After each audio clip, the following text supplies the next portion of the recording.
Hailie Deegan confirmed she is out at AM Racing, and Alex Bowman has a strong message for the haters.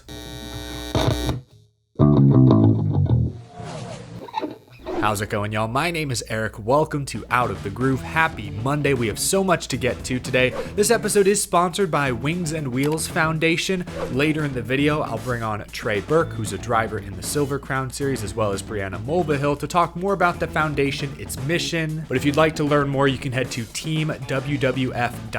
I'll also put the link down in the description below. You can also find all their socials down there. Follow along. They have a suite at IMS they sell tickets for to help raise money. So be sure to check out Wings and Wheels Foundation if you're interested in learning more about their mission to try and bridge the gap between talent and funding in the racing world. We'll talk more towards the end of the episode. Hailie Deegan is the big breaking story today. Go back to last week. AM Racing made the sudden announcement that Joey Logano would drive the number 15 Ford in the Xfinity Series race at Chicago. Very little was said about Hailie Deegan's status with the team, leading many to speculate if this was a temporary split or a permanent split. It made sense to put Logano in the car, considering 5 drivers were going home on Saturday and the 15 was towards the bottom of owners' points. And ultimately, it turned out to be the right move, as Joey Logano not only qualified for the race, but finished 8th, a season-best finish for the AM Racing number 15. Was Chicago just a unique scenario?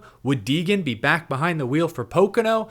We now know the answer. This morning, Hailie Deegan and AM Racing announced that they have permanently parted ways. I'll start with the team's official statement. AM Racing and Hailie Deegan have decided to part ways effective immediately. We are grateful for Hailie's contributions and dedication as the driver of the number 15 Ford during her time with the team. We wish Hailie the best in her future endeavors and look forward to her continued success on and off the track. Hailie Deegan, who's in the middle of her first full-time Xfinity Series season, then released her own statement. Beginning this season, I had a lot of excitement and hope in taking my next step in the Xfinity Series. It's something I've been working towards for years and always dreamt about. I worked hard to prepare for this season after the team pursued me to drive their car. Unfortunately, it has not turned out the way that I expected. There are always several reasons within a race team as to why things do or do not work, but sadly, our goals no longer align. With that being said, myself and AM Racing will be parting ways.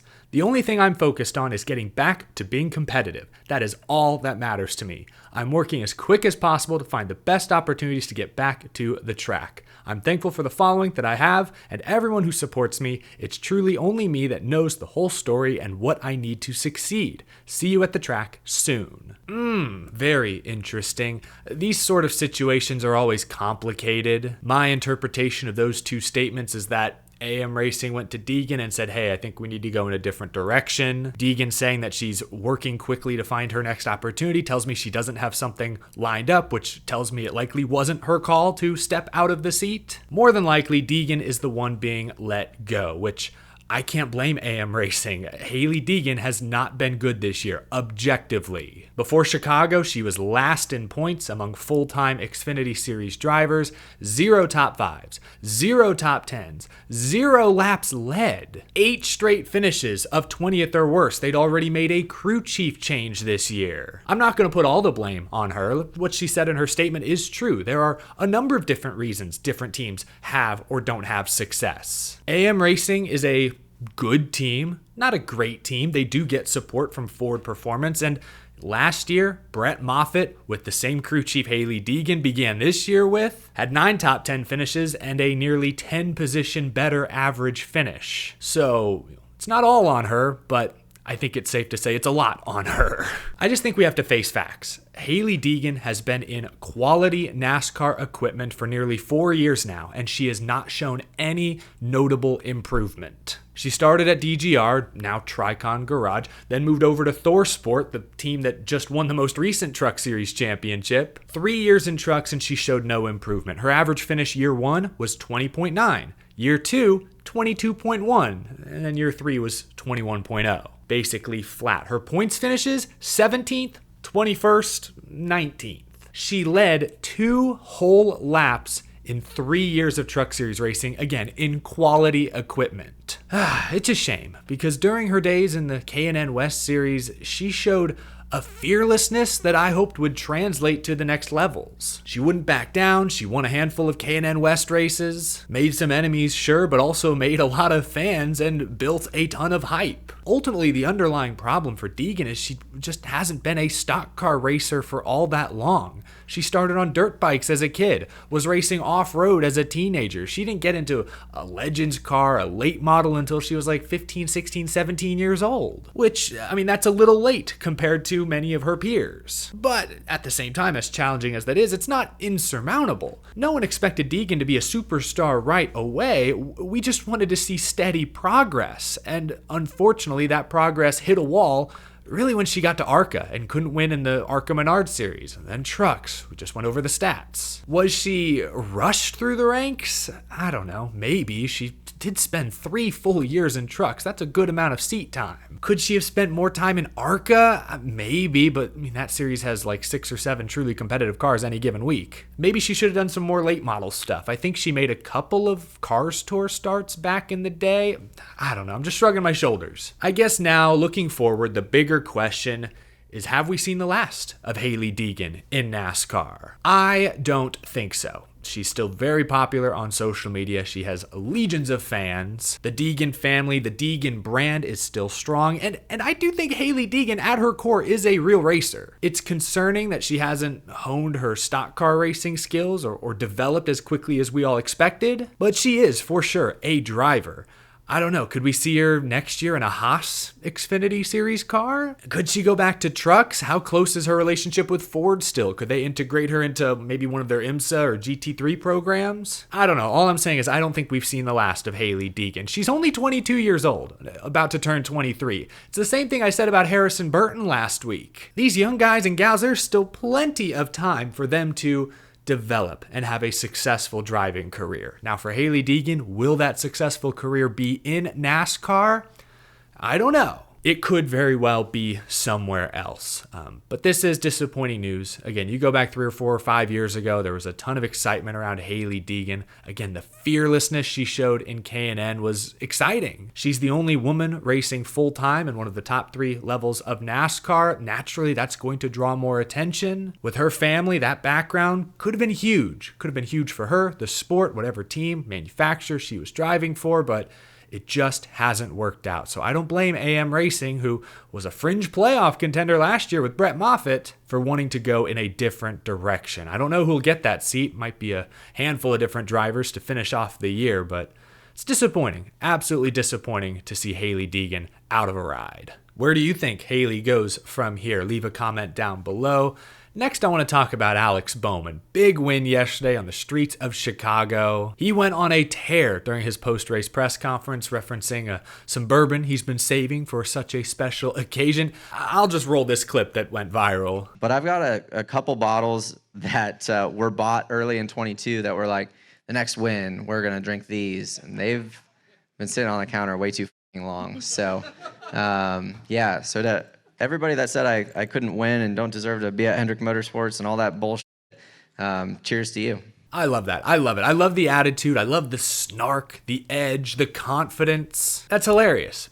But let's pump the brakes. Yesterday was Alex Bowman's first NASCAR Cup Series win in over 2 years. He was on an 80-race winless streak. He's been driving a Hendrick Motorsports car the entire time. And his teammates, Chase Elliott has 6 wins in that span. Kyle Larson has 9. William Byron has 11 wins. I've got a slice of humble pie for Alex. Is there an Alex here? He won a wet, soggy street race cut short by darkness in which the 2 favorites crashed out early. There's a lot I like about that clip. I'm all about hyping yourself and your team up, calling out the doubters, whatever you need for motivation. I love all that, but if we're being objective, context matters. I would have saved all the talking for, maybe after your second or third win of the season. Then let him have it. But for here and now, he's coming off a little strong, in my opinion. Alex Bowman is likely not going anywhere. He has a contract supposedly through 2026. Now, barring any weird team options, I assume we'll see Bowman in the 48 for another 2+ years. Ally is a big supporter of his. That's a big deal. But let's be honest. Alex Bowman is a good driver, but things haven't consistently clicked at Hendrick. I love Alex as a personality. I think he's good, but my point is I don't think this win this weekend is actually going to do all that much to silence the doubters. If he wins again, maybe wins a couple more times, maybe makes a deep playoff run, at least round of 8, then the haters will finally be silenced. I hate to take anything away from Alex Bowman's win, but those comments came off really, really strong. Let me know what you think down in the comment section below. Like I said earlier, let's bring in Trey and Brianna from Wings and Wheels Foundation. I'm now joined by race car driver Trey Burke and Brianna Mulvihill of Wings and Wheels Foundation. Gonna have a good conversation here. I want to start with you, Trey. It's great to meet you first and foremost. It's always fun to talk to another Texan, someone from kind of the Houston area. Right now, you are actively racing in USAC in the Silver Crown Series. Is that correct? What other cars are you driving? What have you been racing this year? Yeah, so currently full-time with the USAC Silver Crown. It's dirt and pavement, so It's a nice mix between the two. We did do some pavement non-wing sprint car racing as well, competing with the Little 500. That was just kind of like a one-off, or I guess two-off. I did 2 races with those guys, and it was really fun. It was a good experience. I just know that really this year we've been super focused on the Silver Crown season. Last year we finished 10th in points, so we're aiming for the top 5. We know that we got a really quick car this year, so it's looking pretty good. Yeah, so you're top 10 in points right now, trending the right direction, trying to move up that leaderboard. And Trey, I know your ultimate goal is NASCAR. You've run a truck race at Mid-Ohio, qualified well in that race. How challenging is it, I guess, to come from where you've come from, to race all these different series and to try and make that transition to stock car racing? You've done dirt, you've done some pavement, but trying to do stock cars on pavement is a completely different beast. So how challenging is it trying to navigate that pipeline? Really challenging, especially because I feel like kind of my whole career at this point, I've been, taking, I guess you could say, like the path less traveled. Not really many people have gone from dirt racing to then road racing with the Road to Indy. It's a very exclusive list. And I kind of like that. I kind of like being on my own. And it presents me with some unique opportunities. Like you said, I did run that truck race and it was awesome. Obviously, as soon as it was over, I wanted it again. Being able to do that is also, hooked us up with some other NASCAR teams that are interested because they know that Silver Crown is no joke. These people, again, they do it for a living. And so as somebody like me that's young, I think I'm one of the only teenagers that's really doing it in the past few years. It means a lot to the NASCAR guys. It means a lot to me that I can use this to better my career, obviously. And I plan on moving to North Carolina here pretty soon just because everybody says the same thing. If you want to go NASCAR racing, you got to be in the Charlotte area. And that's what people said about sprint cars, right? So it's fine. Moving to me is no big deal, right? I moved here by myself to run Silver Crown and sprint cars. I've done that, and just another step.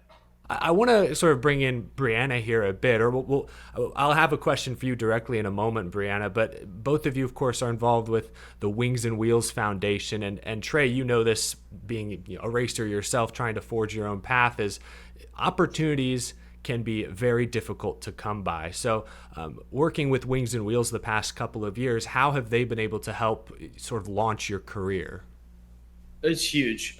Obviously, I think one of the biggest things in racing is just who do you know? Who do you know? And, how can you make connections and how can you bridge the gap of, racing is an expensive sport. And it's hard to do. And if you're going to, spend this kind of money, you also want to make sure you're doing it right. And so the Wings and Wheels Foundation really helps bridge that gap of, funding to good teams. They're not just throwing us on like, oh, this team is whatever, like I know that whenever I'm doing something with Wings and Wheels, it is going to be like elite. It's going to be really top equipment and they're going to trust me. They're going to trust what I do. And that's really huge, having a big group of people behind you supporting what you're doing. Absolutely. And Brianna, can you tell a little bit more about Wings and Wheels Foundation? What is the core mission, and how does someone like Trey here fit into what you guys are doing over there? And so the core mission was started in 2021, and simply put, it's to, like Trey talked about, bridge the gap between talent and cost. You can spend all day going up and down any series in any garage and talk to any driver about, how they fund and the struggles of funding. But there are so many more drivers on top of the drivers that have made it who actually have amazing talent and skill, but don't ever get the chance to showcase that. So that's where we really come in, is we identify drivers like Trey who are great on the track. They're great people. They really have the heart of a racer and are all in, and get to not only help fundraise and market them, but help be a support system. And what that support system is different for every one of our driver ambassadors. So it's really great that we get to be able to support all of these guys and meet them where they're at to help them along their journey. Awesome. That's great stuff. Wings and Wheels Foundation. I like that mission statement, bridging the gap between talent and cost. I appreciate both of you joining me a ton. Brianna, I guess lastly, you kind of touched on it there with the suite you guys have at Indianapolis Motor Speedway. Great fundraising opportunity for this foundation. But what are some other ways that interested people can perhaps support the foundation, support talented up and coming racers? Where can folks go to find more information? Yeah, so they can go to our website, teamwwf.com is the short one. And all of our information is on there. It has links to our online giving platform where you can donate online. You can reach out via social media, Wings and Wheels Foundation. We're on X at Team WWF. And just to get involved. The great thing about the foundation is you can be as hands-on to where we can customize a sponsorship with one of our drivers in your interested series, to where you can have employees for your company out. These guys can come show up to an event that you need. We're very flexible in helping these guys not only maintain relationships, learn how to build relationship with sponsors and market themselves, or you can just be a silent partner and say, hey, I really love what you guys are doing. We'd like to further your mission. And there's so many different ways that you can get involved. Brianna, thank you so much for coming on the show to share some of that. And Trey, it was awesome to meet you as well, man. Good luck the rest of the season. Hope to see you on one of the big tracks in NASCAR here sometime in the not so distant future. Really appreciate both of your time. Yes, sir. Thank you. Thank you. Again, if you're interested in learning more about Wings and Wheels Foundation, click the top link down in the description below. So much information down there. Be sure to check that out. Leave a like if you enjoyed this episode. Subscribe for more NASCAR content and commentary daily. And a big thank you to my Patreon supporters. Lots to talk about this week. Power rankings coming your way tomorrow. We had a busy show today, but we will get to them. Got some changes inside my top 10. Looking forward to that. I will see you soon. Have a wonderful rest of your Monday, folks.